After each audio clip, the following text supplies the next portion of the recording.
Nous, en fait, on mène un combat pour aider à la prise de conscience de graves dysfonctionnements, souvent liés à la toute-puissance d'un lobby étranger et communautaire. On pense qu'on est obligé d'en arriver là tellement il y a de dysfonctionnements. On est passé, je dirais, de l'insoumission à la résistance, de certaine manière, et on se sacrifie un peu pour que les gens comprennent. Alors aujourd'hui, d'ailleurs, tout le monde ne comprend pas très bien. Les gens nous disent, mais quel rapport entre l'antisionisme et l'Europe ? D'abord, Israël prétend rentrer dans l'Europe. Elle a déjà un pied dans l'Europe de plusieurs façons. Et nous disons qu'il est normalement pas possible qu'un État qui vient d'assassiner 1300 civils au phosphore blanc puisse rentrer dans l'Europe des droits de l'homme comme ça, et même s'ériger presque en modèle de l'Europe, parce qu'on en est à peu près là. Ça nous paraît scandaleux.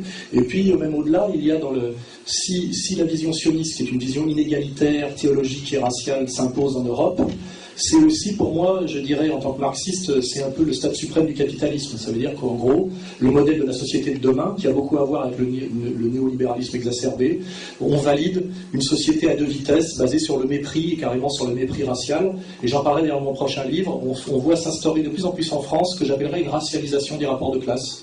On le voit de plus en plus. Chaque fois que vous commandez une pizza ou des sushis, c'est un noir qui arrive pour vous servir. Dans toutes les fêtes people, on met un point d'honneur maintenant à servir le champagne et les petits fours par des noirs. Il y a quelque chose de très étrange. On s'enorgueillit d'avoir des chauffeurs noirs et des videurs noirs chez Armani, devant les portes. Il y a une réelle racialisation des rapports de classe dans notre monde occidental. Et je crois que tout ça a beaucoup à voir avec la vision sioniste du monde. Oui, il faut le dire, je développerai cette thèse. Il me semble que le sionisme est le stade suprême du capitalisme dans sa version exacerbée d'inégalité qui arrive même à l'inégalité raciale, oui, et de façon ouvertement revendiquée. Et là, je ne délire pas, il suffit de lire les déclarations du ministre des Affaires étrangères de l'État d'Israël, M. Lieberman.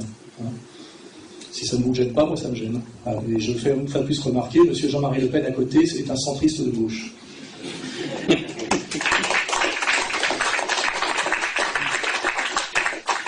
Donc il y a, pour ceux qui ne voient pas, qui pensent que la question sioniste est une question marginale aujourd'hui, je pense qu'elle est centrale sur des tas de sujets, qui sont les sujets de notre affiche, sur la censure et la liberté d'expression, sur le problème du communautarisme, sur le problème aussi d'une certaine vision du monde totalement inégalitaire de la finance. Et là, je renverrai au texte de M. Attali, sur le nomadisme de M. Attali, et sur le désir de gouvernance mondiale de M. Attali, où il nous en parle pratiquement toutes les semaines aujourd'hui, et aussi sur l'OTAN, la réintroduction de la France dans l'OTAN, qui est une trahison totale de la France gaulienne, dont M. Sarkozy est censé être l'héritier. Si vous regardez bien cette affiche, vous verrez que la question sioniste, c'est tout ça. La censure, le communautarisme, les spéculateurs, l'OTAN, c'est le problème sioniste en France, pour ceux qui ne verraient que la question israélienne, qui est voir la question par le petit bout de la lorgnette. Nous, notre problème, c'est la question du sionisme en France, en Europe, et même, on va dire, dans le monde occidental. Et la soumission de notre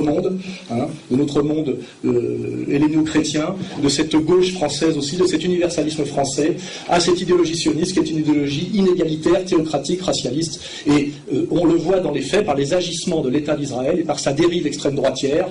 Nous avons eu, il y a quelques mois, et c'est là où il y a une obscénité quand on ose nous montrer du doigt, il y a eu l'opération de Gaza, plomb durci, et le nouveau gouvernement élu par la majorité de ceux qui votent en Israël, qui ont mis au pouvoir le tandem Netanyahou-Lieberman. Tout ça, ce sont des faits concrets qui n'ont rien à voir avec des questions de psychopathologie de Monsieur Dieudonné liées à son métissage et les théories délirantes de l'idiote du village, Madame Mercier. Voilà.